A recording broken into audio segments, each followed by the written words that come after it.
Bon, les stations ski, on a tous cette image en tête, n'est-ce pas? Les remontées mécaniques, les montagnes enneigées. Sauf que, soyons honnêtes, ce modèle est en pleine crise. Face au changement climatique, aux défis économiques, il est vraiment temps de se demander si on mesure les bonnes choses.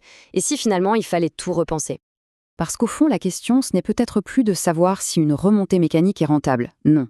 La vraie question, bien plus profonde, c'est quelle est la valeur réelle d'un territoire de montagne dans sa globalité. C'est de là que tout part. Pour bien comprendre d'où vient cette crise, il faut revenir à ce que les sources qu'on a analysées appellent un péché originel. Oui, carrément. C'est en fait une erreur de base, une erreur fondamentale dans notre manière même de penser l'économie de la montagne. Et ce fameux péché, qu'est-ce que c'est? Eh bien, c'est ce qu'on appelle le modèle de la boîte noire. L'idée, c'est qu'on a pris l'habitude de piloter une station de ski comme une simple entreprise. On regarde son chiffre d'affaires, le nombre de journées skieurs vendues, bref, on la gère comme si elle existait dans une bulle, complètement déconnectée de son environnement. Et là, on voit très bien le problème de perspective. D'un côté, on a la question hyper restrictive de la boîte noire, est-ce que cet équipement est rentable? Et de l'autre, on a la vraie question, celle qui ouvre le champ des possibles, quelle valeur ce territoire, dans son ensemble, crée-t-il pour les gens qui l'utilisent? Ça change complètement la donne. Alors justement, pour répondre à cette nouvelle question, il faut un vrai basculement, un changement radical de point de vue. Il s'agit de passer d'une vision de l'espace à une vision du territoire. Alors, la vision spatiale, c'est quoi au juste?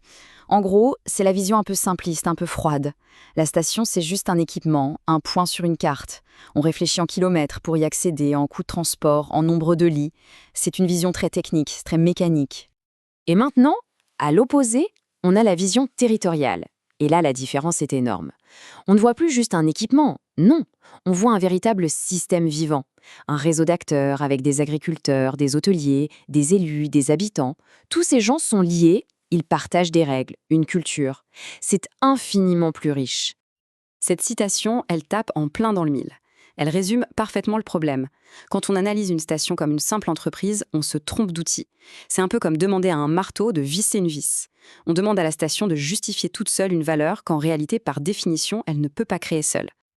Ok, le diagnostic est posé. Mais alors, comment on fait pour sortir de cette impasse? Eh bien, les sources proposent une approche hyper intéressante, l'économie de la fonctionnalité. C'est une manière de voir les choses où on se concentre moins sur la vente d'un bien et beaucoup plus sur l'usage qu'on peut en faire. Le principe est à la fois simple et vraiment puissant. On arrête de se focaliser sur la vente d'un produit, comme le forfait de ski. Non. Le but, ça devient de faciliter les usages d'un territoire dans toute leur diversité. L'usage pour y habiter, pour y bien manger, pour s'y ressourcer, pour y travailler. Et pour mettre ça en pratique, il y a une méthode, une sorte de feuille de route en 6 étapes. La logique est limpide. On part des usages réels du territoire, pas de l'équipement. On identifie ce qui compte vraiment.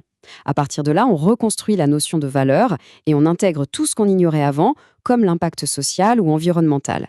Et c'est là que la station retrouve sa juste place, celle d'un outil, pas d'une fin en soi. Ce changement, il est vraiment fondamental. On abandonne le vieux modèle de la chaîne de valeur, vous savez, ce truc linéaire où chacun essaye de tirer la couverture à soi, et à la place, on imagine une constellation de valeurs. Là, c'est tout l'inverse. C'est un modèle systémique, coopératif, où la richesse est créée par les interactions entre tous les acteurs. Et concrètement, on met quoi dans cette constellation? Eh bien, tout ce qui fait vivre le territoire en fait. L'agriculture locale, les restaurants qui cuisinent les produits du coin, les hébergements, les solutions de mobilité, et même la façon dont les décisions sont prises. Le ski n'est plus le soleil autour duquel tout tourne. Il devient une étoile parmi d'autres. Bon, alors, au bout du compte, ça ressemble à quoi tout ça? C'est quoi le nouveau rôle de la station de ski dans cette nouvelle vision? Cette phrase, c'est vraiment la clé pour tout comprendre.